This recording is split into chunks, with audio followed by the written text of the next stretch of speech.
Hey pals, welcome to another episode of the Plot Pals podcast. In this episode, we dive back into Rajkumar Hirani's world, the director who brought us the iconic Three Idiots. And the director that apparently sees Aamir Khan as some sort of idiot. He just shows him as an idiot. Oh my god, isn't this guy offended or something? An idiot or a genius? Which one?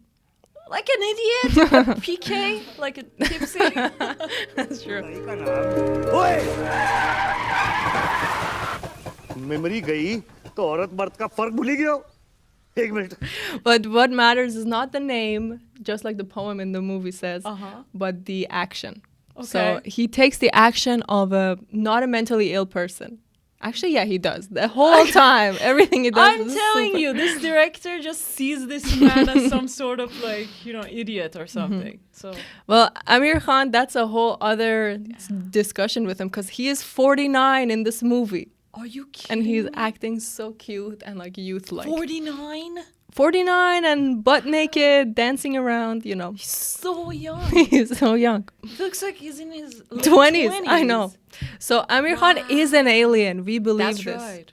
And his eyebrows that are like always super shocked. How did he do this? And it was like most of the movie too, like entire film. Oh my god. Super high. He's chewing something the entire film. He's constantly like eating.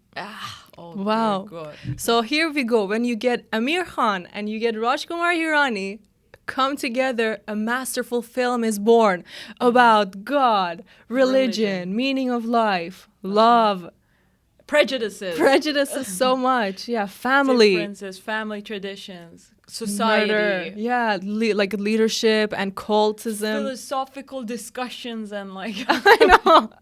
Everything. And meanwhile, it's funny and it's emotional. It's so funny. Oh my god, at every minute you're gonna laugh. And even, I was so surprised. So you guys recommended this movie, but when I started watching it, I realized I've watched this as a kid like twice.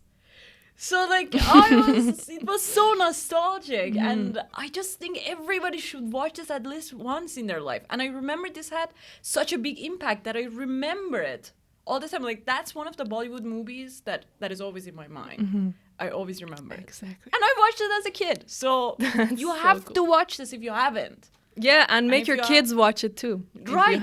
Everybody should, because it just touches on so many topics and like it just shows a different perspective on the everyday things that you deal with. Exactly. Like, what a masterful film.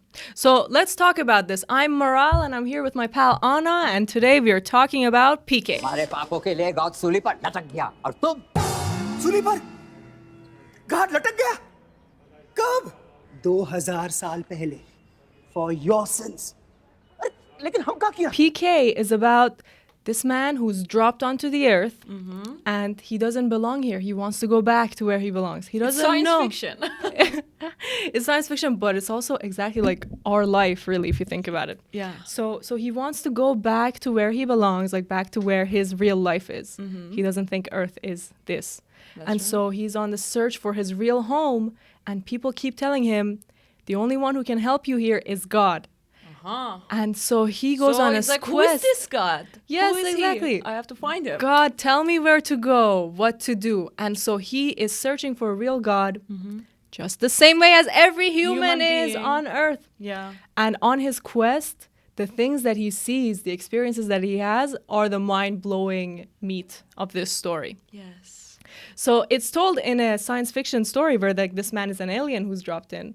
But like, it's a metaphor. It's a metaphor. It's exactly the everyday life for humans. And then you get to laugh and also experience this. That's right. And you know, my dad always says that humans just have this innate calling or like this innate desire to find God, no matter where they are. Or like, it's just in their DNA. It's just in them. They have this desire. And that's the same for this one. Like, that's the topic they're talking about here. Even if you're an alien and you come, like you're this consciousness, whatever, you come to this earth, you have this desire to find God somehow. I know, because humans, we don't know what is going on in this world. Like, we were all dropped in here. We are trying to make sense of this world and create some kind of order, with having jobs, having families, but we don't know what is going on. We don't know when we die what happens. We just go into the earth, and how created everything. Like, why is everything so perfect? Why does a plant grow exactly the same way as this giant tree grows? And how come water is like liquid? Yeah. We Why study is science. water wet? Yeah, why? And so, like, scientists are trying to figure this information out, but like, we still don't really know. That's right. We don't know the big answers. Like, what is out there in the universe? And is there other people? And so, of course, you're going to search for the creator of all this. There's no way it was just made randomly. Right. I don't buy that. Yes.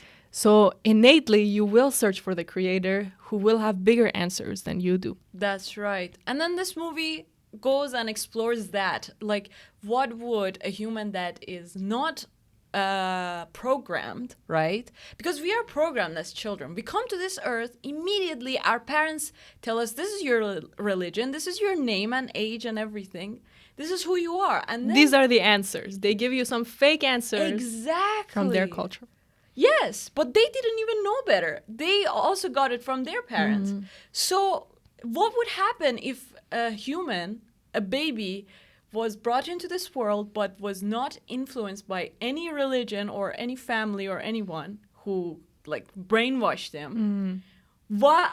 That's exactly, I think, how that would go, right? That kind of human would have exactly the same path as this guy went. Exactly. First, you would go to every single different religion, study in every way you can, search, ask, beg God. And when you don't get an answer, then you will think, okay, God is missing. Where the fuck is this God everyone's talking about? Right. I haven't seen any signs.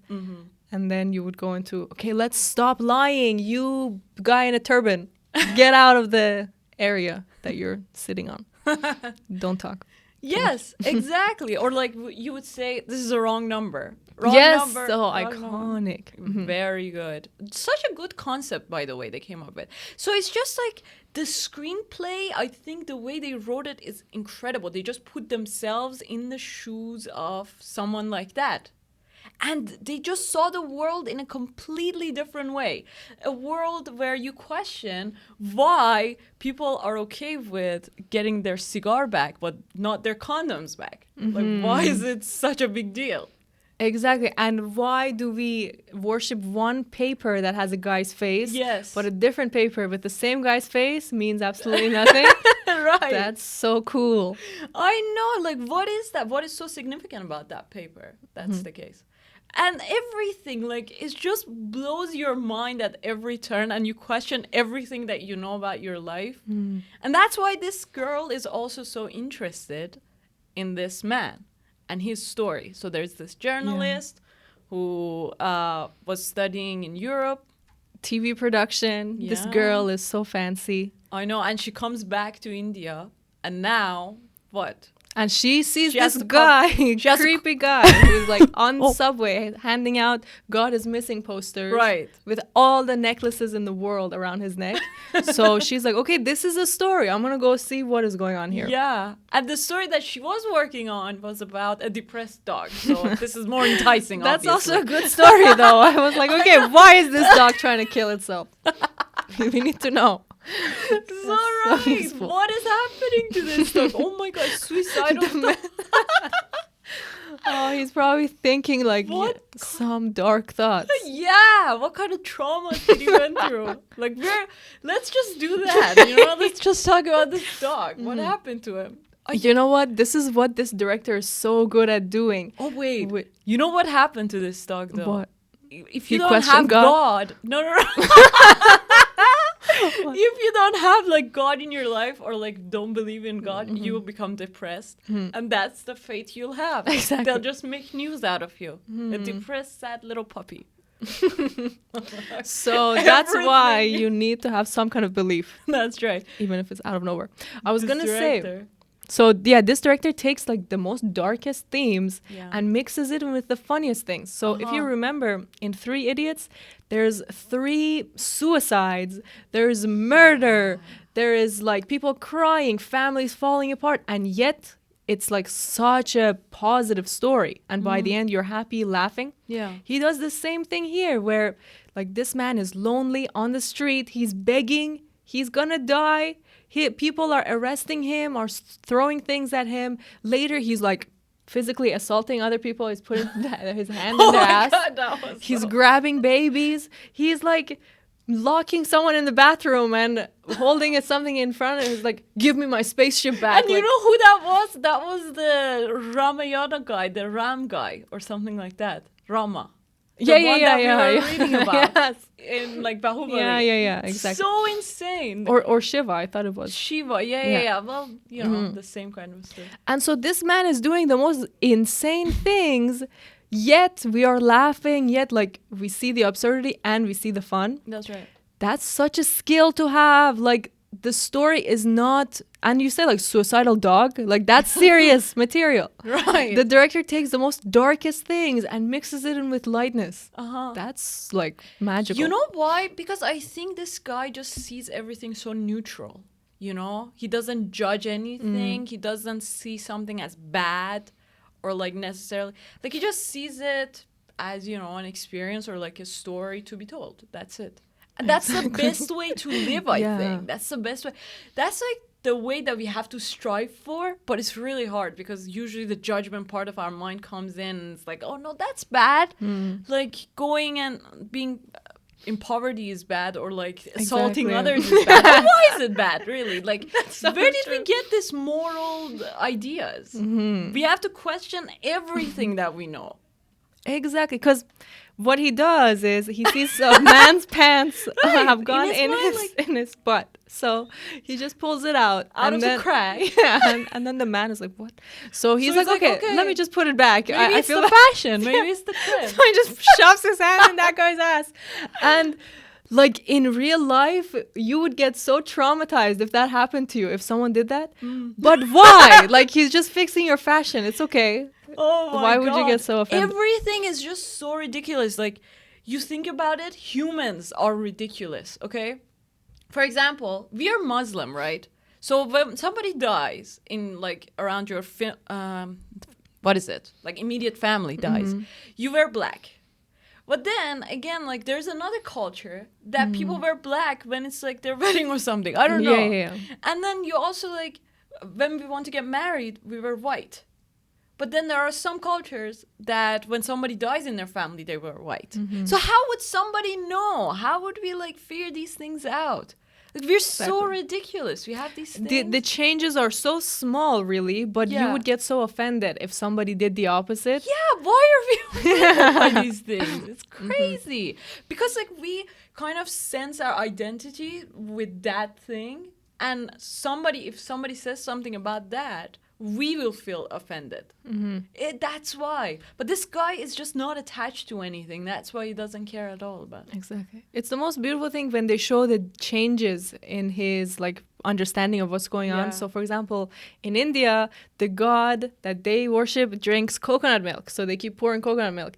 Then in church, he brings coconut milk and they're like, what the fuck is that? We drink wine. And then he takes the wine to a mosque.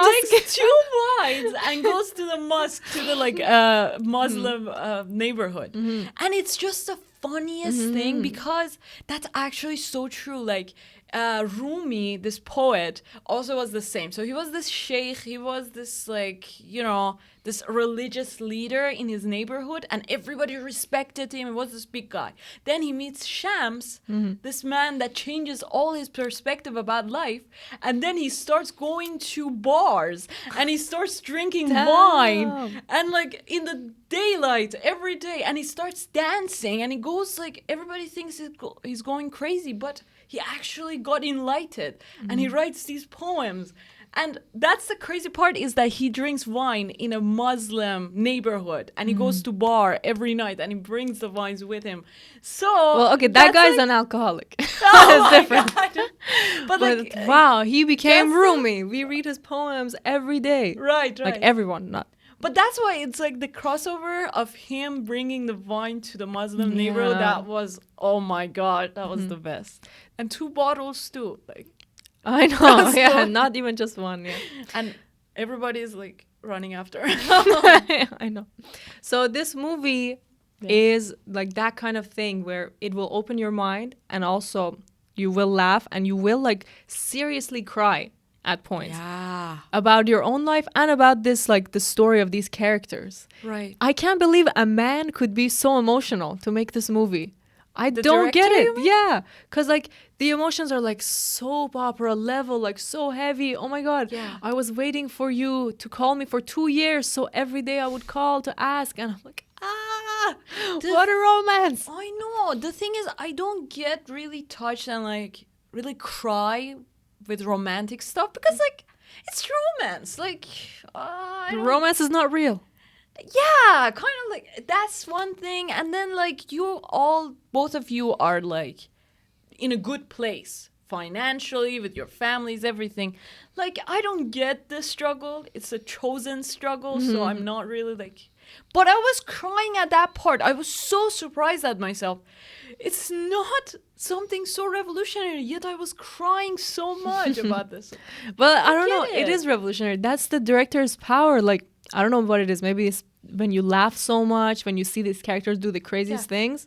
And then later you see them cry on screen. Like, he does that a lot. The characters are also crying. That's right. And maybe that gets you the music. Yeah. It's a mix. That's the thing, because like if I tell you, oh, there's a story of these two lovers and then they got separated because the guy was like saying that he doesn't want to be with her, and then one day the girl calls him and they reunite, you'll be like, okay, yeah. that's what. Basic. Yeah, exactly. The guy ghosted him. Typical story. But when you see it, when you're in that scene specifically, the emotions are high, the anticipation is there. Just you didn't expect something like this to happen in this moment, and then Exactly. If you remember, it starts with this like voiceover. So we know it's a narration story where this girl is like, have you ever thought about this recently, that we're like, this many stars are in our galaxy and we don't know what's going on out there. And there are these many galaxies, and all of them have these many stars, probably. exactly. And we're just this tiny little thing, and everything that we are working towards is completely unrelated to what's going on in the real universe. Right. So then this man is dropped onto the earth, butt naked. Like, imagine they wrote this. And they also knew they were going to cast Aamir Khan. Oh yeah. So The director is like, I'm finally gonna see his strip butt. that guy. Yeah. Because the thing is, like, he is one of the biggest actors Yeah. in there. So everyone wants to see him naked, you know. Everybody wants to be an assistant on that scene specifically. Like, What's funny is that the assistant director is Aamir Khan's son. what? So probably he didn't want to be on the set. The only person that didn't want to. Yeah. And so super smart. They have him be butt naked at the beginning, and so you're just like, what a guy. Like, I'm watching. Yeah. And then he's never naked ever again. I know. But then like, what they also do is like, he's so funny, this naked guy. So like the way he looks at the world, like his looks, when he runs, his hands don't move. So it's just like, Oh my god, the funniest part is actually the guy that is standing by the train and is blasting this music on his radio. Oh my god. It's so good. It's like traditional music. Oh wow, it's so good. It's the perfect combination between these two, because like here's a naked weirdo and there's a super dressed up guy who is like afraid of this naked guy. So they keep cutting back and the guy's like, are you coming? And Aamir Khan smiles a little bit and he's like, oh god. And Aamir Khan is like, okay. And then Aamir starts bolting and he's just standing there like, are you coming towards me? Oh my god. And then Aamir runs up there and stops right beside him, and he falls back. Like, that's just the first minute, not even. And you're cracking up, you're falling, rolling over. Yeah. And so what he does, one of his techniques is each scene is a whole story onto itself. Yeah. It's like enough for you just to watch one scene. And we talked last week about Apocalypse Now, which is all about the experience. Like, you have to sit through every minute from beginning to end for it to have an impact. Right. And then with this one, though, it's like, okay, you just watch 2 minutes and it's complete for you. Like, it gives you these rewards. Yeah. So we have this scene where his thingy gets stolen, his Yeah. way back home. And then we go to a whole different land. Okay, now it's like this little girl, this like young woman. She's not a little girl. This little boy. Oh, more like it. Oh, she's so cute though. She's so beautiful. And so Now her story is like, is she gonna get into that building to see Amitabh Bachchan or not? Oh, you memorized the name. Wow. Just because he's a super famous actor. Is he? Yeah. Oh, is he a poet or an actor or like? Yeah, his dad is a poet apparently, and he's an actor.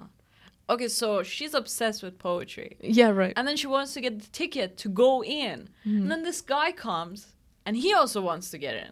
And there's this guy in the black market selling the ticket last minute for 100 euros. Euros. Damn, that's a lot of money. I know. And then they fight with each other but realize they don't have the money. They try to put it together.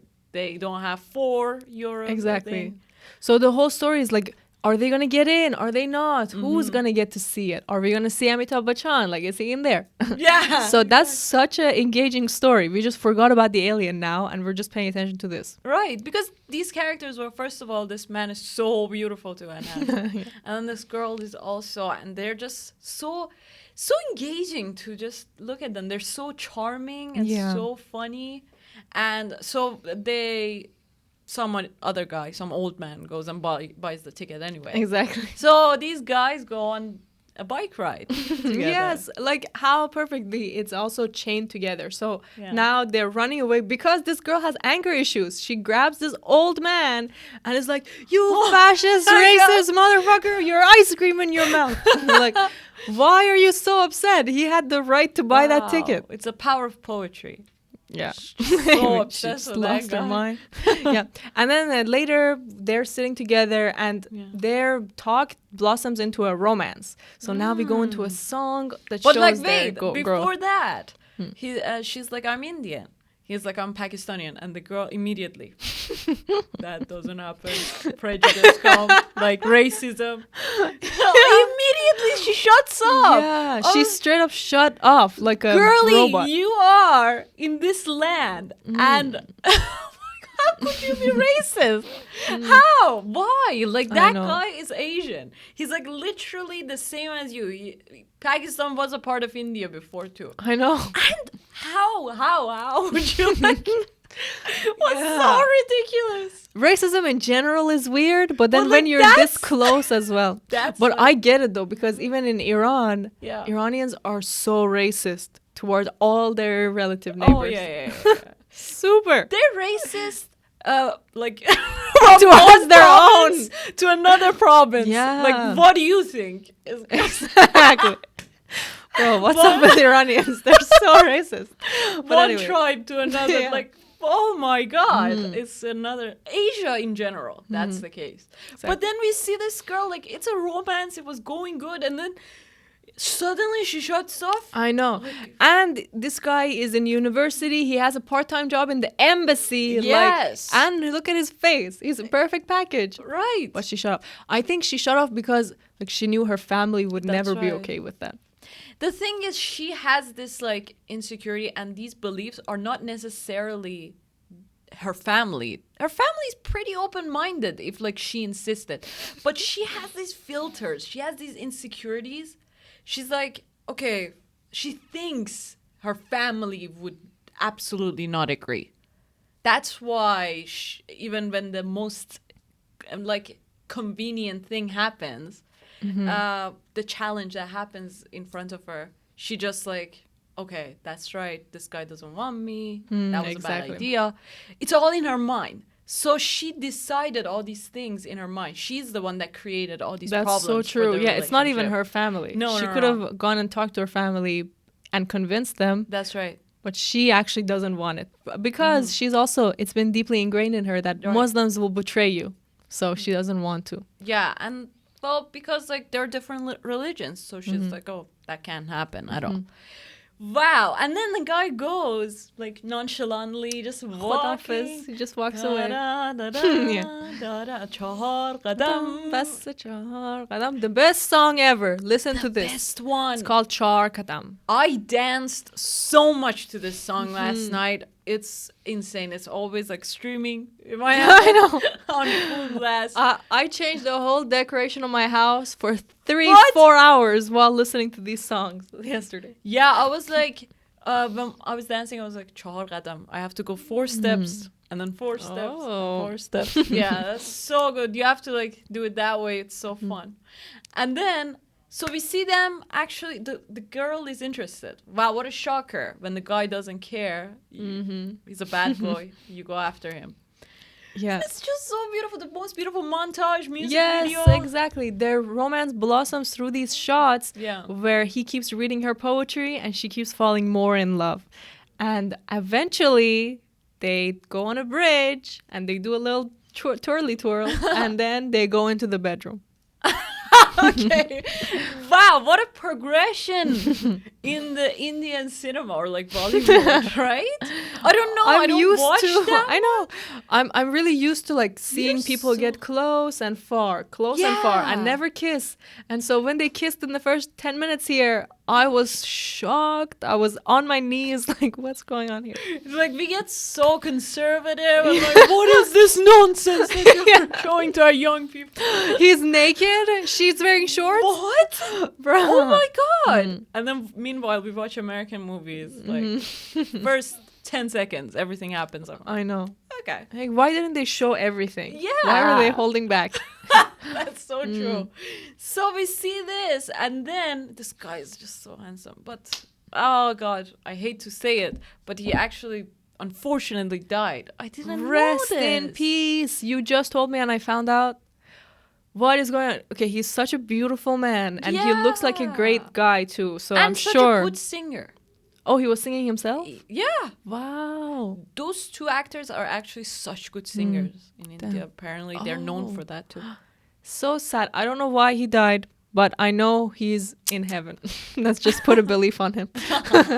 Right. I was so sad to hear this because like he was my new crush now, but then What the heck? What a young man. he like was what? really That doesn't make young. sense. Oh man. But yeah. Meanwhile, Aamir Khan at 59 he's He's flaunting. still going. Yeah. Yeah. He's still alien. He playing probably took this idiots. guy's life too. He's like, let me stay young. Based You know on you. why Aamir Khan stays this young? Because he plays these roles that are like so childish and so freeing, I think. Yeah. I don't know, Or he's maybe maybe, he like- is like that and he gets hired I'm sure he is. for Yeah. these kind of things. That's the only reason. So 59-year-old. He looks so good. But rest in peace to the Wow. man who passed away. That sucks. I know. But it just goes to show you don't know what's going to happen in this life. Like I was just driving over to the studio and there was a car crash right where I'm always turning like every week. And I just thought, wow, that could have been me. You know? Like every time Oh my things God. could go wrong. Yeah, exactly. And whenever I'm riding the bike, I'm like, yeah, my face could be like on the asphalt like that. Yeah. Apparently, I've heard so many bike accidents are happening recently Yeah. here, so I'm like kind of worried, but okay. Just some random fact. Just throwing it out there. Yeah, you got to write your will, I think. Everyone. Just be Oh ready. my God. all the I'll time. give you my bike. That's the thing. Thank you. That's very nice of you. Okay. Okay, rest in peace to this man. And so what happens now is their romance comes to a sudden halt when she tells her family. Uh-huh. And her family, their house tells you everything you need to know. Every single wall has a face of this bald man. So funny. Oh my God. On the toilet. The mug, yeah, literally. Like, not even in the flashback, but in the real house when they're calling. It's like she's running down the stairs, the sister, photos right there. In the living room, on top of the fireplace, photos right there. And so this guy is like, don't you dare get married. Let me just go to his holiness. Oh So my God. And we he's start- running with the laptop. He's going to the holiness. And his holiness is like... And meanwhile, this is where we see the history of holiness. Like you say, like on the toilet, on the wall, in the bathroom. Like while you're showering, you could look at his face. That reminds me of the Iranian emperor. What's this guy's name? Supreme leader. Khamenei. His Yeah, photo exactly. is His photos are absolutely everywhere. Like in every classroom, you could find his photo up there, you know, on every book that you read. Literally every It's book. everywhere. On buildings, they've like painted his huge ass forehead like everywhere. It's just So even though this movie is making fun, like it's a little over the top. Like this little girl's backpack has his face on it. That's Oh crazy. my god! It's what kind of dystopian thing is that? It's George Orwellian 1984 Big Brother kind of thing, you know? That's true. There's one man's power. Big Brother's face is everywhere. Yeah. So that's a little exaggerated, but that's the truth. Like Yeah. people believe in this one guy and put his photo everywhere. Exactly. That's almost their god. That is definitely Literally. their god. Yeah. Yeah, and so they go to now his shrine where people are listening to him, Uh-huh. and that reminded me of what you just talked about last week, Oh. which is you went into this place where there's a man, also bald. Oh, okay. And I don't remember it, but maybe they brainwashed you afterwards so you forget. But you go in and everyone is like kind of worshiping this guy and listening to what he says yes. and kissing his hand. That's right. Okay, so I went also to this place, and so everybody's so weird already. You have to, once you get into the house, you have to wear a certain attire, like you have to cover up completely, and then you go in, everybody's acting weird. They're like, oh, once you got in, don't speak, don't say anything, don't eat, don't do anything, just like don't even talk at all. Just sit quietly, and this guy will speak to you through your mind, like with thinking.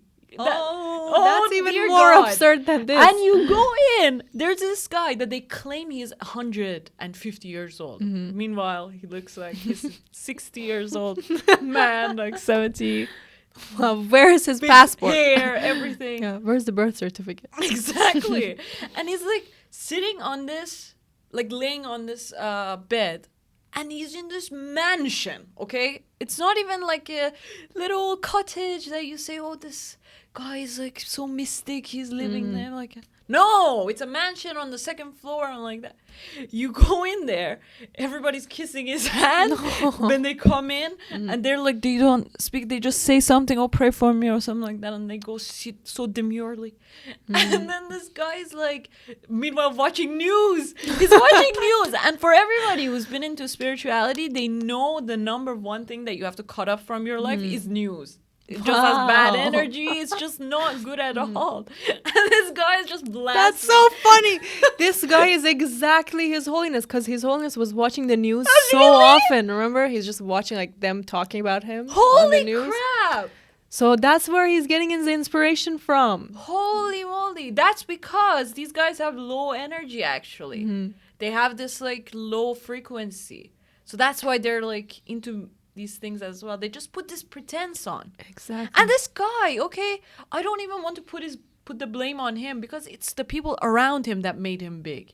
He couldn't even talk. He was an old man. Right. Like, The real he's guy not- you saw. Yeah. He was just this old man that was just, I don't even He's probably think deaf, yeah. I don't even think he knew what he was doing or why people were there. But Wow. They just use his dementia to gain some money. That's crazy. I think so, something like that probably. Wow. No. Like, And then- people are desperate. As I said, like Yeah. people are having this desire to find God, and they go for it in the wrong way. Exactly. Anyone who gives you an answer, you Yeah. will go towards that person. Exactly. Even Even if if it's we the do give wrong you answer. an answer, you probably should submit to our religion and subscribe to it. Yes, literally. So then this Holiness guy, the laptop is brought to him, and then he's like, kiss my foot. So through the laptop, she has to kiss that. And then he throws a flower. He's like, press the delete button on this boy. Oh my god. Delete button, karta. Like just like something like that. And then leave him, like, do not look back. So she like ridiculous. just ends the call. Like she doesn't want to listen to this BS anymore. Oh. But already her mood is changed Yeah. completely. The guy comes and she's like, no, we have to get married now.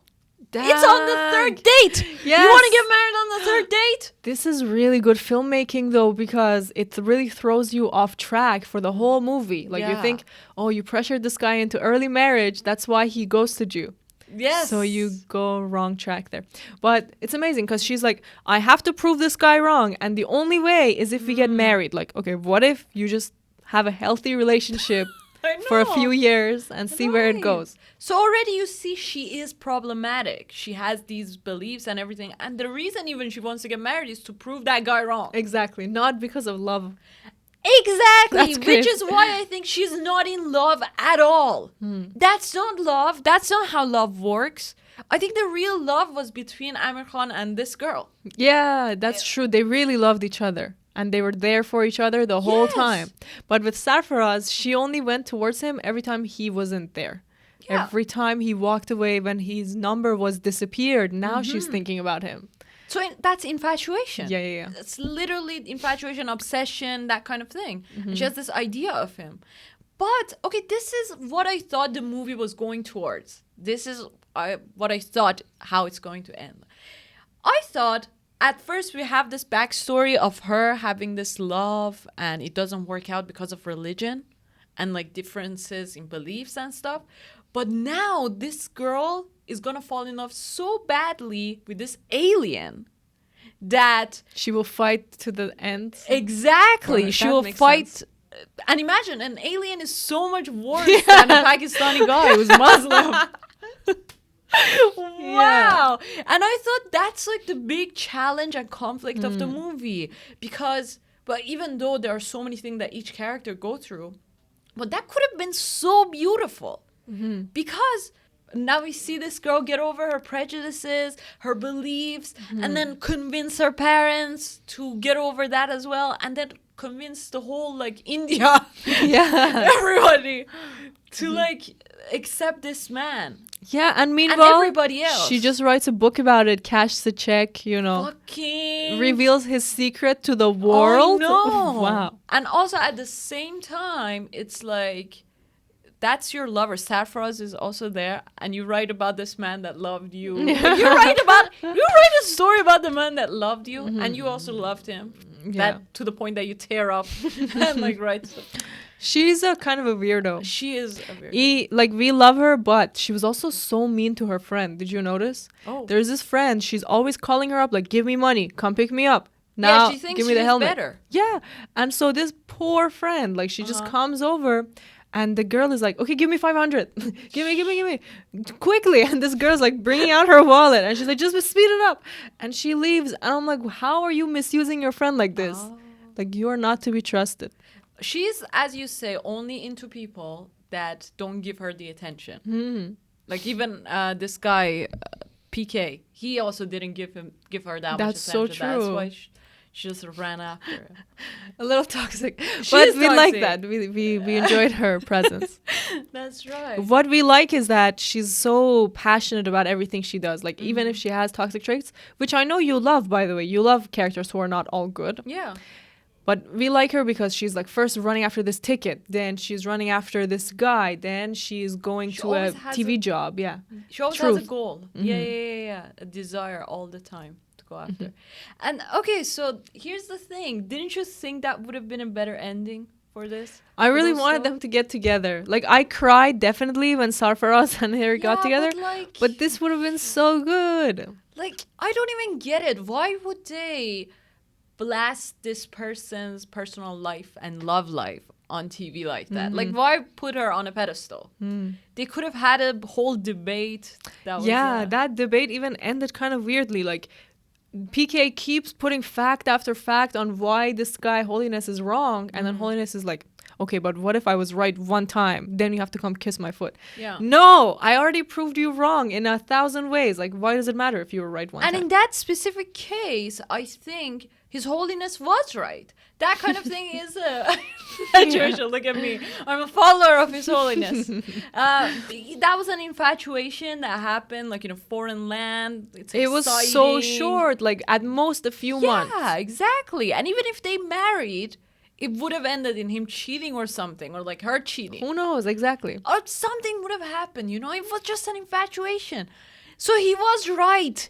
Yes. These people are just some young people that don't know anything. Like, imagine their relationship. They met after they couldn't get into an event, and then they just sat together and introduced their names. Like, that's all. and they connected based on their love for this boy man. So like already something is in between them. But meanwhile, her and the alien, she is like after him. What is your truth? Why are you living like this? I need to know more about you. Tell me your whole life story. Oh wow, I love hearing this.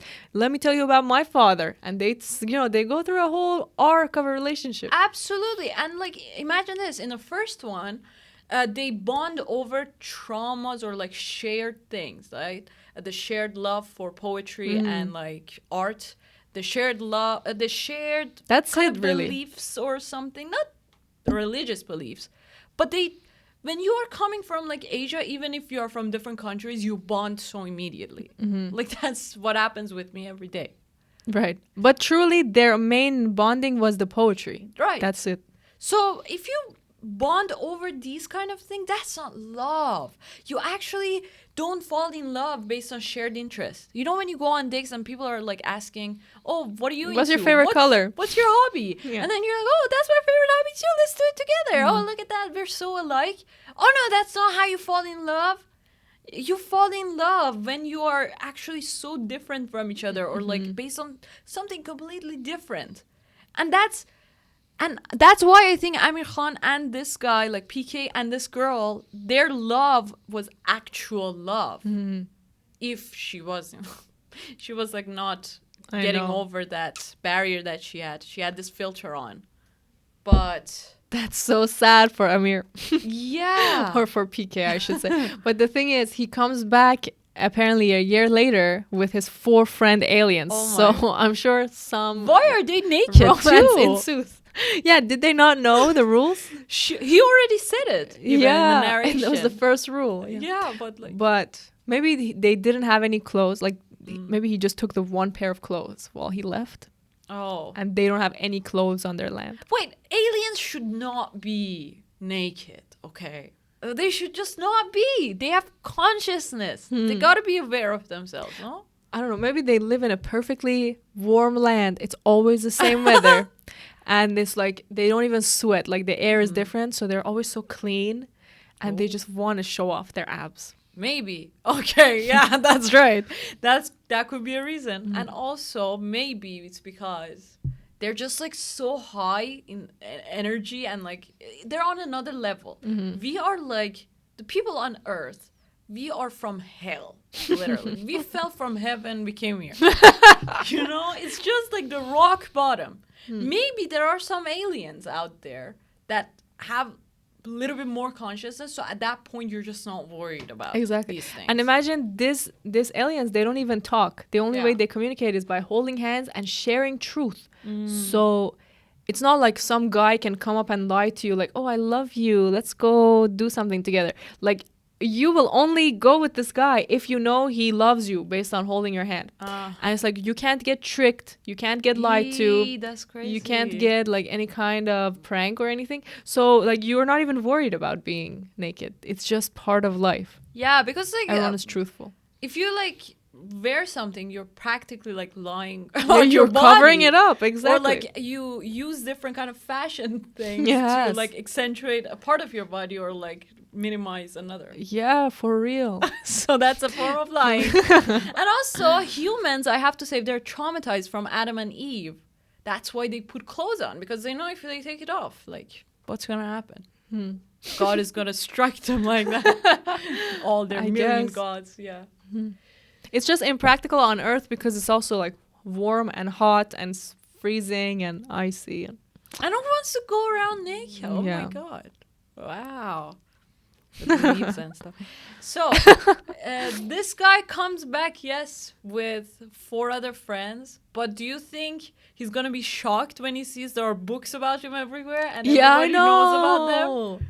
What a betrayal! That's insane, because he kept that secret from absolutely everyone and just told this one girl, and now the whole world knows. And then is he gonna be shocked when he sees that the girl has so many pictures of Gandhi in her hand and in her bank account and like yeah, all because of what he's told her in private.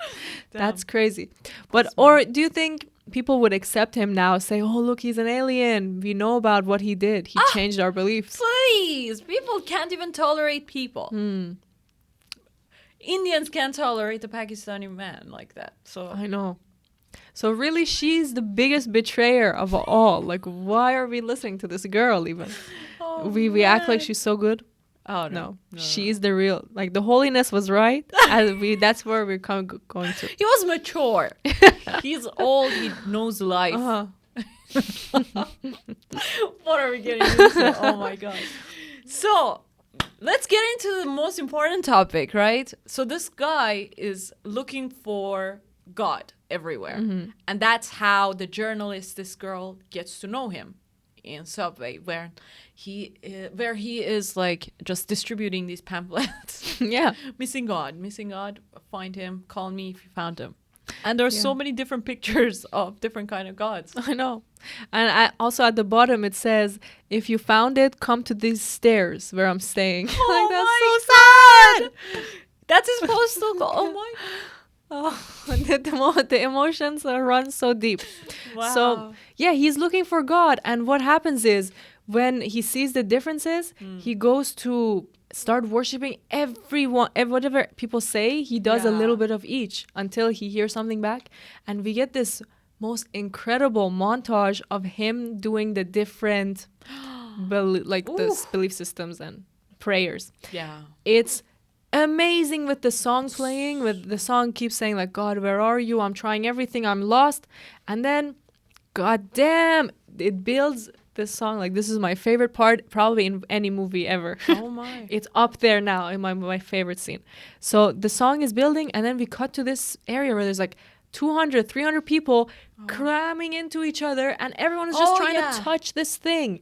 And literally everyone believes if they touch it, they will get to God. So people are shoving and pushing, and this guy is wearing a yellow helmet. Why? Because he said, I want God to see me. Like, that's so funny when he says it first. And here it's so sad because, like, literally, what are we humans? We're just billions of us down here, and we're just reaching up, and no one is there to listen to. Like, no one is hearing us. And so this guy's like, my yellow helmet will make a difference. So everyone is jumping there, and the music is building, and it keeps cutting to, look at all the people, look at how they're struggling, look at this guy, he's so trying to touch this to like get to God. The most masterful filmmaking I ever saw. Wow. With and the it's music. like a long montage of like emotion and suffering, and everything comes through you as you're watching this. It's incredible. You see your own religion in there. You see the absurdity somehow, like as an outsider. And you see all these practices, everything, humans, all of them are the same. Yeah. They're literally the same. They're all looking for the same thing, just in different fonts. Exactly. And it's like so beautiful. He's like doing everything. He's practicing everything. And I think if you really want to like get over like your beliefs, or like, I don't know, if your goal is to reach God, somehow you have to study all these religions to just get over them. Or like a few of them that you're or like hearing a lot about, or you've seen a lot, or have been in contact with a lot. You have to like study it and get over it. That's the only way that you could like be free of all these things. They always say that first you have to know the rule to break it. Yeah. So there's no point in you saying like, oh, I'm going to avoid all these religions. I don't even believe it. Yeah. It's always good to just learn about it, read about it. And That's now right. you know what people wrote. Because God didn't write that. Like, literally a person wrote this book. Exactly. A person wrote it. A person that maybe at one point like kind of connected with energy. He was like a little bit like free. His mind was free. Or like he wasn't thinking with his human mind, kind of. Like he was free. He was in another realm. And he got to peace and love and joy. And at that point, he just wrote some things, some rules about these. Exactly. For And, other humans. like, yes, he did reach some enlightenment, but it's crazy how very often it's not even the person who reached enlightenment who writes these books. Like, so often it's like, let me tell you about this guy I saw. Here's what, like, That's I think about it. always the case. That's always the case. I think except for maybe Quran or even Quran, I'm not sure if Yeah, he exactly. We wrote don't all know of it. exactly. Yeah. He did write it, Muhammad, but like I'm sure a lot of it was also added after that. A lot of things.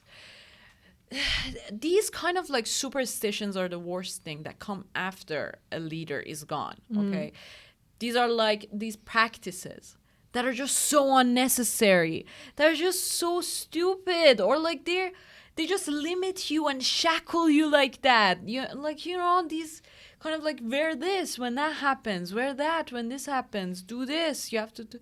I know, always These kind step of with your right things. foot when you're going to the bathroom. Or like these things like a man can have 4 wives, or like you could marry a girl that is like, I don't know, 9 years old or Yeah. something once she reaches puberty. Like these kind of things, these are clearly made by men.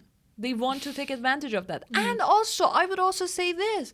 Men try to use religion as something to get into spirituality because they were so disconnected with their spiritual side.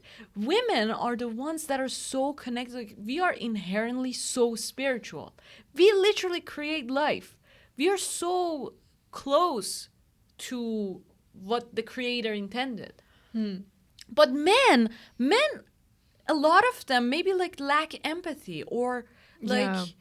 a lot of them like are not in touch with their emotions and with that side of themselves. So, which is also a construct of society and all that. That is true. But they try to construct this like artificial thing which could make them feel superior, make them rule, and make them feel validated. That's why all these like religious leaders are men. Yeah. But that doesn't make sense. Women are actually so much more spiritual. Yeah, this is a good argument. What? I don't get it. So that's like the case. If you really believe in your religion, like sometimes question it. You won't actually go to hell, okay? Yes, that's the thing this movie keeps saying too. Fear is what drives so many religions. Right. Of like, yeah, exactly. If you question it even, you will go to hell. If you don't believe it, you will be damned for life. All you have to do to get into heaven is to believe that this guy is your savior. That's it. Okay, well, this is such a fear-inducing way of thinking. Like, I Yeah. can't even question it. How am I even a human if I can't ask questions about this? I just have to blatantly believe it. I remember when I was like a kid or like a teenager, even though I wasn't a religious person, I would never question it because the fear is kind of like, it's at a point that you don't even realize it. It's not like I'm shaking, I fear hell, but it's kind of like, oh, I better not do that. It's kind of superstitious kind of way that you're like, oh, bad luck will happen, or like something bad would happen if why would I question it? Like, it's just not a question anymore. Yeah.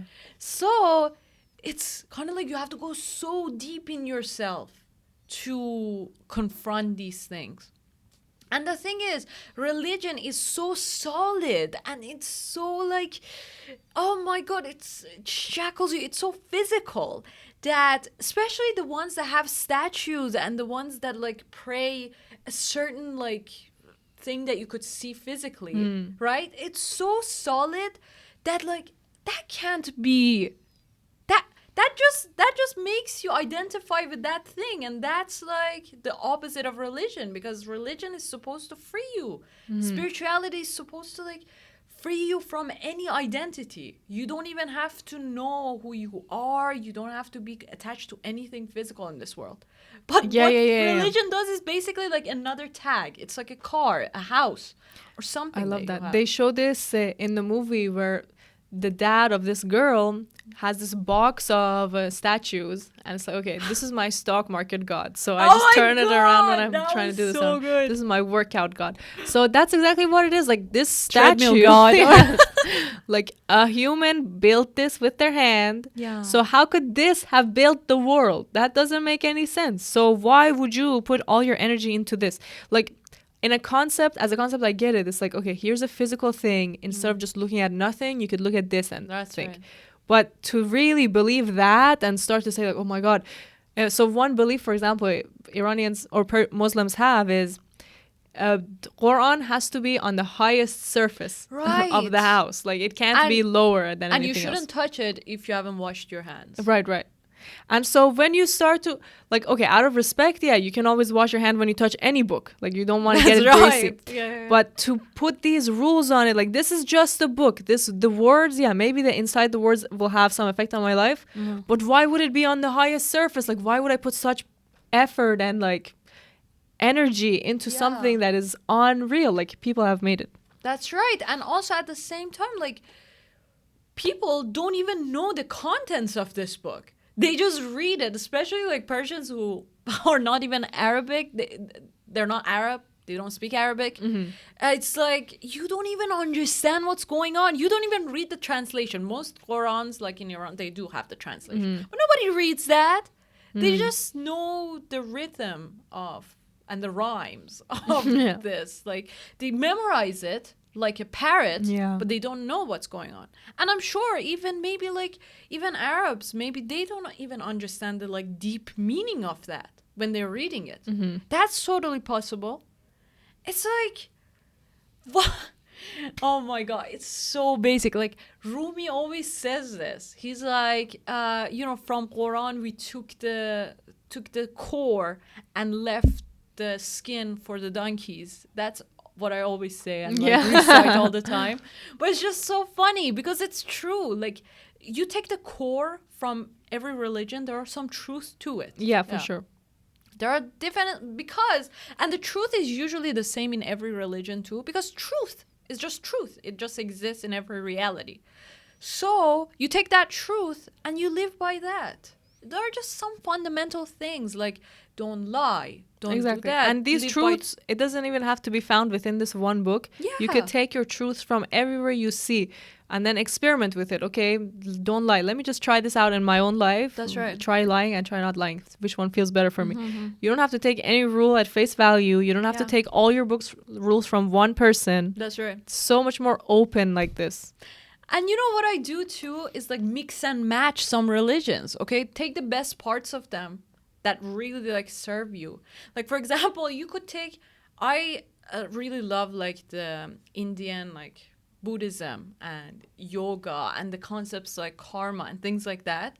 But like meditation and yoga, maybe do the meditation at the times that like Muslims say, like, what is it, 5 a.m, 12, right, and like 5 or 6 or 7 in the afternoon, right? These are some good times because like imagine if you meditated 3 times a day, it's like you recharge every time. So in the morning when you wake up at 5 a.m, imagine waking up at 5 a.m. That's already so good.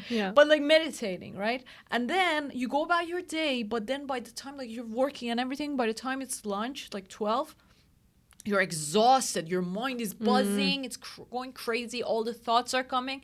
Then you go meditate, exactly. Because you see, in Islam, that's exactly what they intended anyway. Yeah. Which is like take a break from your life and spend time to worship your creator. That's okay? right. But what they have is a template. Like, okay, say these sentences like, God, you created me. I'm so grateful.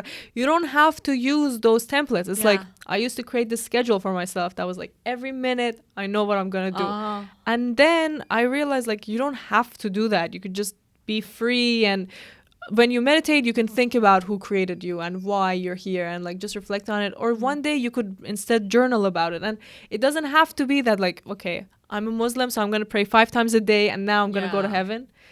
No, this reminds me of a story, actually. It's my favorite story.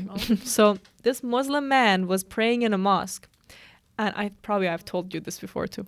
But he was praying and he was very distracted with other things he had to do. And then he heard someone come into the mosque. And so when he heard that, he's just focused up and he started to go down all the way and take his time and finish it properly. And when it was done, he looked back and there was a dog over there.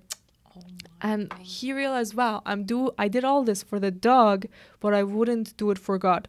So it just kind of shows like, yeah, you could even pray 5 times a day. You could have your religion and do everything. But what really matters is putting your heart in it and like trying to connect and ask questions of your creator. The rules don't matter at all. Like you could say you're a Christian and you could still go to hell if you don't really question life and try and really be alive. Yeah, that's right. That's right. Exactly. You know, for example, what they say in Islam is that once you are praying, you should not think of anything else. Like, you should not think of, oh, what I should do after this. What am I going to eat? Oh, I lost that. Where is it? Yeah. That's what they say. And they say, like, they're so strict. So they say, if you think like that, you go to hell. Yeah, exactly. But that's and a just sin. do it again. Like, that one doesn't count. Exactly. So do it again.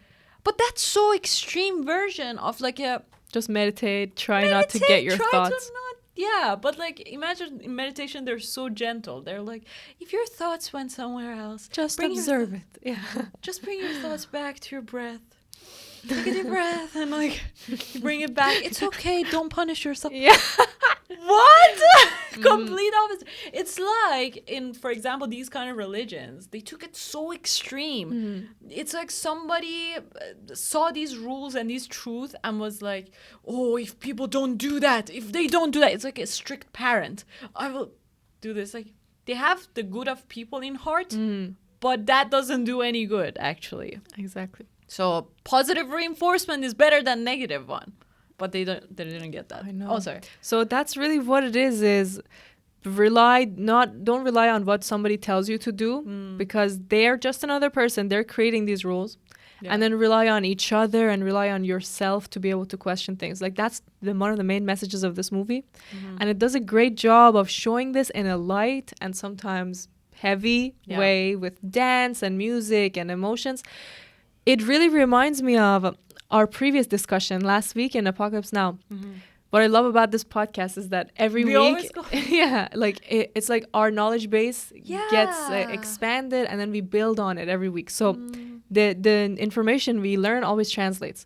So, for example, Francis Ford Coppola, director of the Godfather movies, he says his biggest fear is making a movie about an important subject, but making it be pretentious and light and like unmeaningful. So if you think about it, with this movie, Rajkumar Hirani has taken the most important topic of all. Yes. Why are we here? Is there a God? And how do we connect to him? And easily this could go in many wrong directions. Yes. Oh my God. Every time in the movie, like each scene or every dialogue that they would say, I was like, this man is so courageous and so brave. So he made this modern movie questioning every religion, and especially, like, imagine last week's we talked about Bahubali, and we just said we didn't know. Oh my God, we just said this is a mythology, and literally I did research. That's what they said. That's what Google told me. I don't know. Go and like fight with Google. Yeah, and also ChatGPT. So I got the book too, by the way, and I'm reading it, and Ramayana. And then people in the comment were like, oh, don't disrespect our God or like our religion. Next time, do better. Yeah, it's history. Like, it's history. How would I know? How do you expect me to? Why would you get insulted on something so...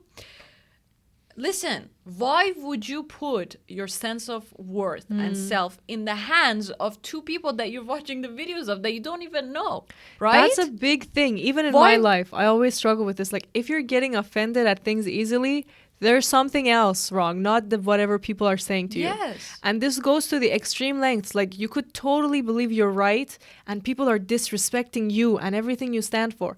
And still, it's not their fault, no matter what they say. It's about, like, why do you want other people to affirm? Exactly. You shouldn't need that. And I literally struggle with this every day. Like, I say this, but it's hard. It is. When somebody says something that you feel like puts you down or disrespects you or some way. But, like, it shouldn't be that way at all. Like, you should be so free and so believe in yourself and what you know that it doesn't matter what anyone else says. That's right. Because, like, if you put that in the hands of another person or like at the mercy of the world, it's gonna crush you. Yeah. You put yourself at the mercy of this world, at others. Of course you're gonna suffer. Like, so what much. else do you... And you're gonna cause suffering. Like this movie says, oh, you are going to protect God who created the whole universe That and hit me. everything here. That fucking hit me. Yeah, it says, like, when you try to protect God, a lot of people get hurt. And that's so true. Like, That's these, literally... you hear in the news, like, okay, this Muslim guy did this and this Christian guy did this and they were racist towards this Jew people and they did it. Why oh my do we God, care? I heard this story of like this guy that was a journalist, and he just like he did these caricatures of what do you? Oh yes, Caricatures, yeah, caricatures. yeah, of Muhammad. I think so. And then he was like, why? Why did they go? They killed him. Yeah. Because of that. Take a joke, man. What the fuck is wrong with you?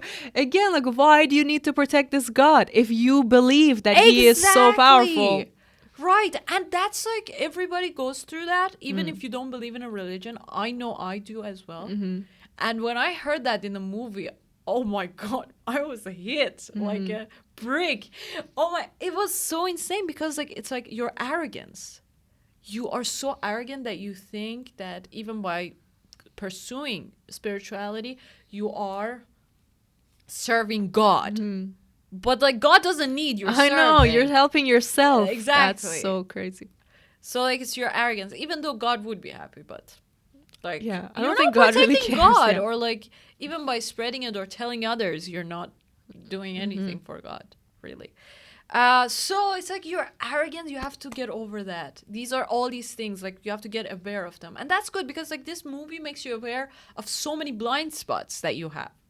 And I think that's the purpose of movies. Like literally movies, stories, they should make you aware of the things that you're not aware of.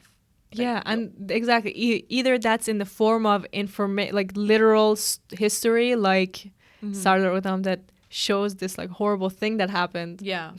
British people killed so many thousands for no reason, or whether it is opening your mind to new ideas on how to see the world. That's the power of movies. Like that's why we're sitting here every weekend talking about it, because it is actually like expanding your consciousness and knowledge base and like seeing the world in a new way. It is of course also entertainment, but it has the power to do this. Absolutely. And also I wanted to say this when I saw this movie. It really reminded me of this, again, poem of Rumi. It says, ای قوم به حج رفته کجایید کجایید. So what he's saying is that, hey, you, the pilgrimage people, or like people that are on this pilgrim journey, where are you? Where are you? معشوق همینجاست. بیایید بیایید. The beloved is here. Come back, come back. Exactly. So, you know, Muslims, they go to Kaaba, they go to Saudi Arabia. There's this Makkah, and they go and like turn around this place, right? That millions there every day turning. Exactly. It's like a house of God. They believe that's the house of God, and they do that. So basically, Rumi is saying this. You people who are on this journey to that place, come back, where are you? Where are you? Come back, the beloved is here. So in Rumi's way of like thinking and in his philosophy, God is a lover. God is the beloved. And he is the one that has all the love, and he is the love of his life, basically. So, and then he goes to say that اگر صورت بی صورت معشوق ببینی, if you see the faceless face of the beloved, هم خانه و هم کعبه و هم خانه و هم خواجه و هم خانه و هم کعبه شمایید. You are the house, you are the Lord, and you are the temple. So if you see the faceless face of the beloved, you are the house, you are the Lord, and you are the temple. And this coming from a drunk guy, that's impressive. He's not drunk, he's drunk on life. He always says that in like, it's like drunk on life and drunk on wine. Oh, I think so too. Yeah. Wow, so true. Why would you go so far? They keep bringing this up in the movie too. It was like the holiness is like go to the Himalayas, pray there, and then do a whole 10 rounds. But meanwhile, you could just be sitting right here and God's face could be looking into you and you wouldn't see it. And if you saw it, you would know it's in you. It is you, your energy, you're looking up.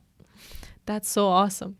And then at the end, he's not even judging you. So at the end of the poem, he's like, but with all this, even though like that's the case, I wish that the way you're going will turn out, your suffering turns into treasure. Oh, wow. I love that. He says that with all of this, like, I hope that whatever way you're going, that's okay. That's so beautiful. But then he says that, but alas, that you yourself are the veil to your own treasure.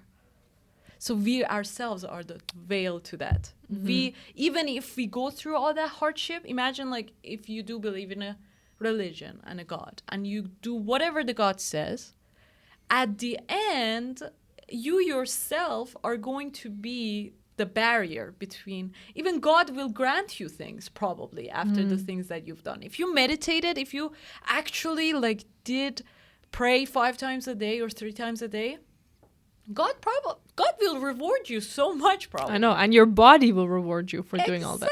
Exactly. But you yourself are the whale to this. You are the problem. So you're not even gonna let God to like shower you with. That's the most beautiful poem I ever heard. Does it have a name? Why do the poems never have a name? Because it's Rumi just starts one writing. part of it. Yeah, like Hafiz too. How am I supposed to find this poem later? Oh my God, I knew this poem when I was really young, and I remember just because it's so beautiful. It's like kojayid, biyayid. It's just always in my mind, and I remember like we have these like religious teachers in our schools, and every day you go and they like say these bullshits. Yeah. And then you question things in your life and like what your family says and then what the teacher says. And actually my dad was the one that kind of like introduced me to this poem, but it's like it stuck with me always. It's just Oh my God, for so real, beautiful. Rumi is another religious Exactly. leader. Like you could read into this poem so much, and it has so many answers. Literally, everyone always says like you are your own biggest problem, and you're standing in your way, no one else's. Just that one truth is in this single poem, like crazy. And it's that even big more truth. memorable if you like memorize the poem. Exactly. That's better. And then also he says, oh my God, I'm saying so much, but it's just so beautiful. He says, از آن کهنه خدایی که تو را هست دلم خست.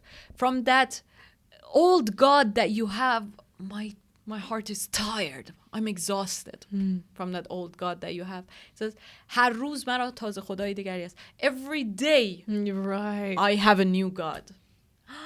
That's so beautiful. Oh my God. that And just- so real, because this stone can't change, but your understanding of what God is can change every day. And not only that, like imagine Jesus, Muhammad, like the God of Muslims, the God of Christians, the God of everybody. Even if it is not a solid thing, if it is not a statue, it is still like one. It's one thing, right? Yeah. That is, these properties that it has. Exactly. But try living this way for even like 2-3 days. I know it's really hard. I tried like some days that your energy is really high and everything is going good. You do realize that, oh my God, this day is completely different from any day that I've ever had. Yeah, And wow. everything is just, I could do anything I want. And that's like the case. And you're like, oh my God, today I have a new God, a completely fresh God. And tomorrow I'm going to have that. But then sometimes you go back to your old patterns again. You go back to your old God. And that old God is, again, the wrong number that they're talking about, these old gods that we have. That's what it is. First of all, before I say anything, wrong number. What a great concept that they have. Like, Incredible. that would be so huge on Twitter today, even. Like, if you came up with, if somebody says some bullshit, like, I'm going to call it's a wrong number. You're calling the wrong person. Whoa. What a great story idea. Oh, I was so invested during that part. And then people are bringing in their calls like, oh, hey, wrong number. Hey, yeah, like you're telling me I can't go to school, but what the fuck was wrong with you? But okay, what I was going to say is even people who follow these religions, who are also us, like I'm Muslim, we are every day trying for something. Like we're at least reaching for a bigger answer, whether it's the wrong way or the right way, whether it's through religion, like super structured, or it's more free, like you say. At least we're looking for hope and like a way to go forward. So we shouldn't even like put ourselves down so much. Anyone who is trying to figure out who God is on the right track already. That's right. Then you just try and open yourself up more to see. Actually, God is like, langan or نمیدونم, just come to me in any way that you can. Even if it is like, if you're paralyzed, if you're crawling, if you're like, what is it? Like you're untidy and your hair is like that. Come to me in any way that you can. Like that's how we should. Because sometimes we think that we have to be polished and really good and think. until we go to God, you know. Exactly. Or we have to be in the most horrendous situation, like I'm dying, I'm on my deathbed, my car is crashed, now I'm gonna go to God. Right. You could just go anytime, anywhere. And the concept of wrong number, as you say, is so brilliant just because of that, because like basically it is a relationship you have with God, and just like any other relationship, you have to strengthen it, and if you don't like call or like you don't keep in contact, it's gonna fade away. God is always gonna be there on the line, but you're the one that has to initiate the call. So you call. Such a great metaphor. Yeah, it's so beautiful. Oh my God, it's just so good. But then sometimes maybe yes, these, and it's so beautiful just because of like it even touches on frequencies as well. Because when you call someone, it's basically frequency. You're on the same frequency. Your phone is on the same frequency as the other person. That's so cool. Isn't that just incredible? What? And that's the only way that you are talking right now to each other. That's why. So if you're like on a wrong, you could be at times on a wrong frequency, calling the wrong number. Right. And yeah, that's so amazing. And like, they could they scam came you up with that. Yeah. Wow, Rajkumar and his fellow writers, I'm in love. This is an amazing idea. You know what I was gonna say is some of these religious practices look funny to us, like to me at least. For example, when you're rolling to get to the temple, like that's so hilarious because kids roll usually. They're the only ones who roll. Or if you're crawling, or if you're like praying like a Muslim, you go up and down. Like these look like some human made this. But then there's others that just look like, oh my God, this is what the human struggle looks like. If you just look from above, this is what people are doing. So it reminds me of, that. And also the another Muslim one right before where people are just standing there and hitting themselves.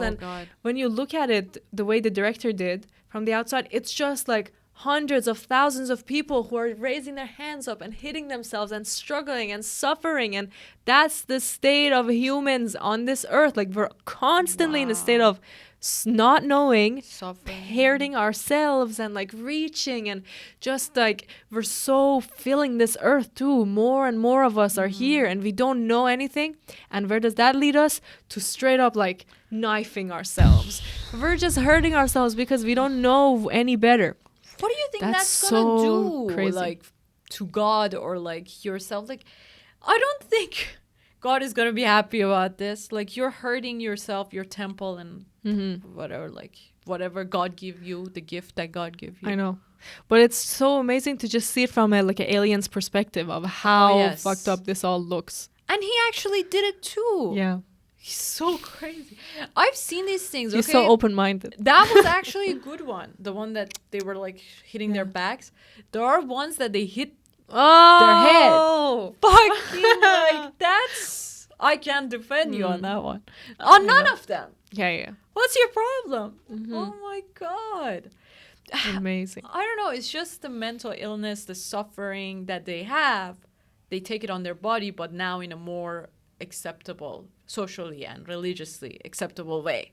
You know, everybody wants to hurt themselves once they are like in a bad position. Exactly. I mean, we're hurting ourselves every day. Another amazing quote is, why do you buy cigarettes when the package says it could kill you? Are you committing suicide then? Oh, yes. Just admit that instead of saying like, I enjoy it. It gives me pleasure. It frees my mind. Yeah. No, you want to hurt yourself. That's why. So don't lie anymore. Like, that's so cool.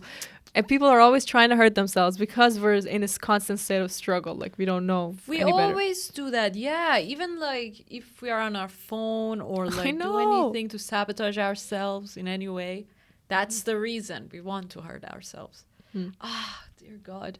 But you know, also at the same time, they're so related. Suffering and also like getting to God is so related. When you are so deep in suffering, that's the moment that God also comes in, usually, because suffering is like a pain. You know, when you stub your toe somewhere on like sofa or something, and then it hurts really badly, but it also gives you a message that, oh, that part of you is hurting, do something about it, right? If you didn't have that pain, you wouldn't do anything about it. Right. So it's like a message. Anytime you cry, anytime there's a suffering, that's a message that something is wrong in your life. Fix it, pay attention to it, and go to God, okay? or like let it go, that part. For example, if you're in a relationship and you are abused, or like you're hurt every day, you cry every day, that's not good for you. Bro, that's a message. Listen Yes. to that. Like, that's a relationship you have to get out of. You have identified yourself with that person, you're obsessed with their love. If you don't get that love, you will feel bad, you're dependent. That means you have to completely cut them off of your life. That's I my agree. religious, No. that's my relationship advice. This is actually so good. What you're saying is that suffering leads to God. Pain, not suffering. Yeah. So the difference between these is when you feel pain, it's like a real thing you have to deal with right now, and you will deal with it by crying, by sitting there, like swearing, screaming, whatever. But when you're suffering, you're hiding that pain. So the state of suffering is actually like, I will stay in the relationship. I will just repress my emotions. So I'm suffering while doing that. Oh, it's 11:11. So Oh cool. my god! I love that. What is happening? Oh my god, that's so cool. So you're just like so in pain, and that's what these people are doing. Like, because I don't know, I'm in this religion where I'm gonna suffer, hit myself. Like, that's not pain even.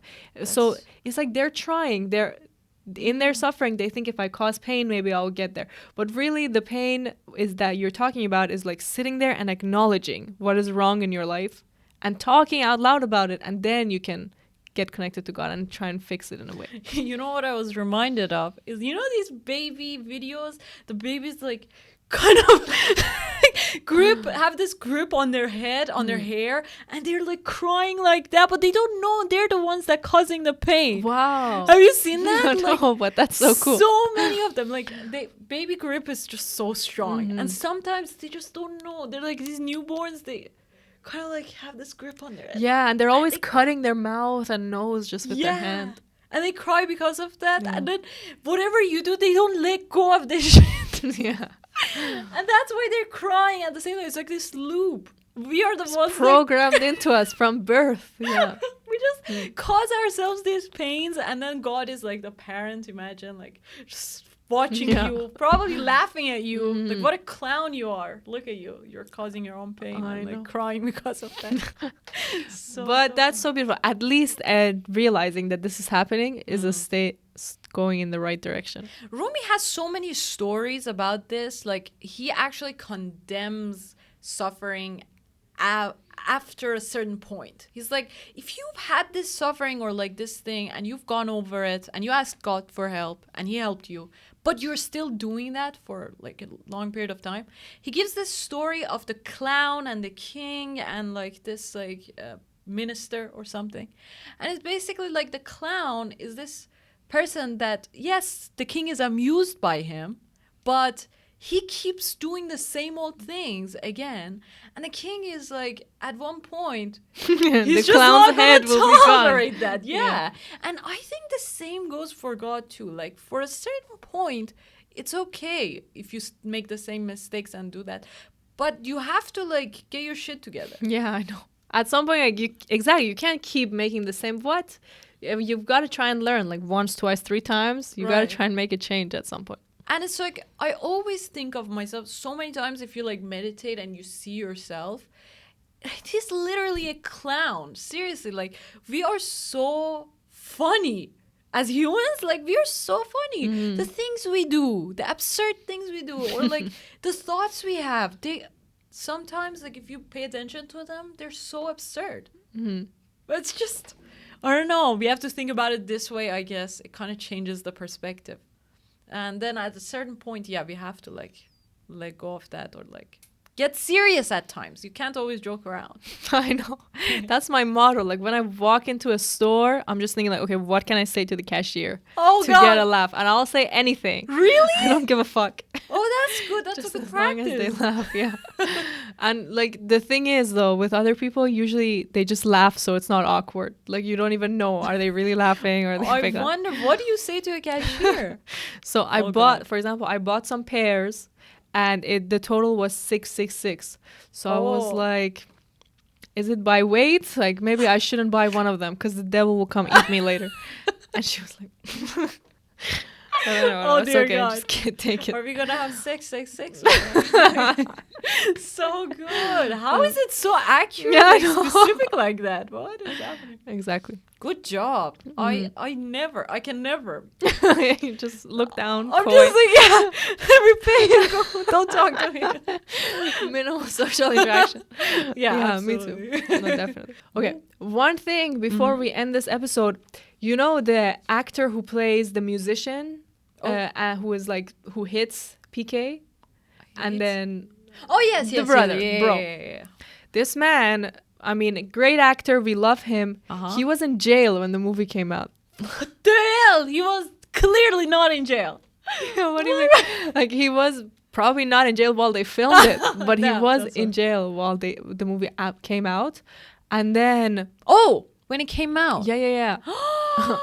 And he's been apparently in and out of jail for so long. And his name is Sanjay Dutt. Why? What did he do? God knows. I don't know. I don't know what he did. Wow. But he also is the subject of another Rajkumar Hirani film. The whole film is about this actor. The movie is called Sanjay.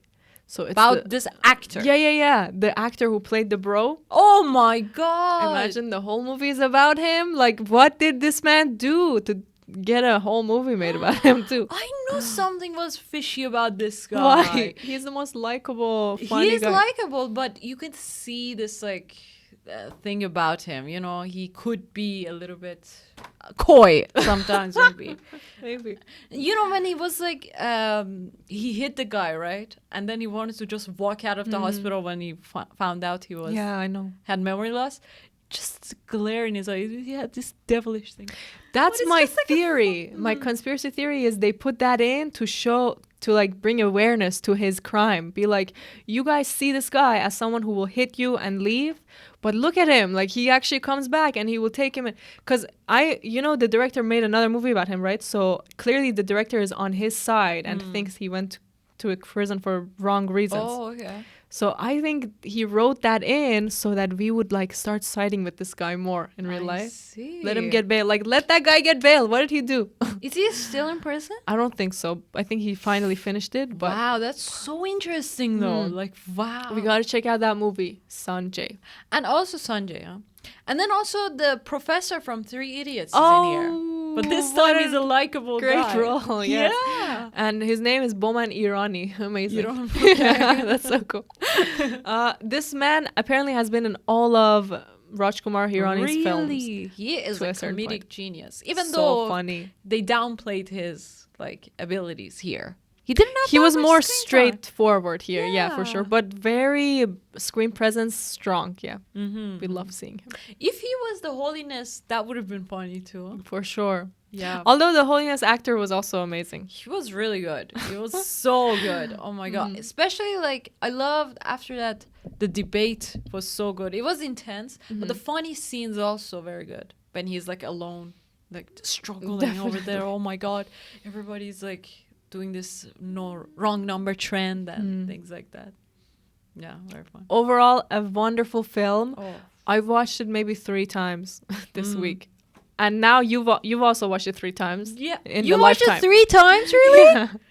Because I was, as I told you, like I was reorganizing my whole house, so the movie was just playing. The best movie ever. So great. Thank you so much for recommending it to us. And please recommend us more movies like this that are like such a mix of genre, funny, emotional, deep, meaningful. We love this kind of thing. Oh my God. So unique. This is a movie that everybody, first of all, should watch. And if you watched it, watch it again. It's a good reminder also. So Like, it true. should be an anniversary, annual kind of thing that you watch it. Just because it's so good. Like, the music, oh my God, it's so incredible. It's an Each one. easy watch. It's like going to a good restaurant. Yeah. Everything is made there for you. The soundtrack, the music, the effects, the visuals. Like, all you have to do is just sit there and laugh and cry. Oh my God, yes. And especially, like, I really, even though we're watching it with subtitles, I really want to learn the language because I know it's so much 10 times, 100 times I know. funnier. Their sense of humor is so good. Indian people are just like, wow, I love your know. sense of humor, guys. Yeah, for real. You just understand everything that is going on and can like make light of. Oh, So good. It's so incredible. Especially Rajkumar Hirani. Yeah. This is one specific Indian. That's right. This But man yeah. is a I don't know. Talented, genius. I know. Editing his own films. Are you kidding me? Why? So Why would you amazing. do that? Francis Ford Coppola paid this guy so many money to edit his bit. Yeah, and meanwhile, Rajkumar, he's writing, directing, and producing probably, and editing. And co-wrote it apparently, I think. Yeah. But I was so surprised to see his name also as a screenwriter. Why? Why would you do all of these things? I know. Leave something for other people too. 3 Idiots 2, by the way, he did the directing and editing. Crazy man. Great guy. We love him. Sanjay, definitely coming up. And he made another movie, came out in 2023. So super recent. It's about the Indians who are immigrating to Canada and America. Really? In the more dangerous ways, like not the normal way. And this way that they're traveling is called the donkey trail. Like that's how dangerous it is. They compare it to a donkey. Wow. Oh, So okay. I'm hyped to see that What one. is about donkey so dangerous? It's not even... Donkey is like the most tame animal. I know, It's so right? nice. It's so beautiful. Yeah, and I nice. don't know. But it's called the Donkey Trail. Wow. We'll check it out. Yes, of course. It's called Donkey, actually. Donkey. Oh, so beautiful. Thank you so much for watching this episode. Thank you, and yes, we'll see you next week with another दिन कुछ कहे दिन कुछ सुने हाथों में हाथ Did you learn any Hindi? Yes. Really? Matlab. Okay, you just learned the Persian ones, right? Matlab, that's beautiful. Yeah, yeah. Like, what do you mean? It's fun to pronounce it. Yeah. Matlab. And And there's they like always say it quick. Matlab. Just as quick as you can.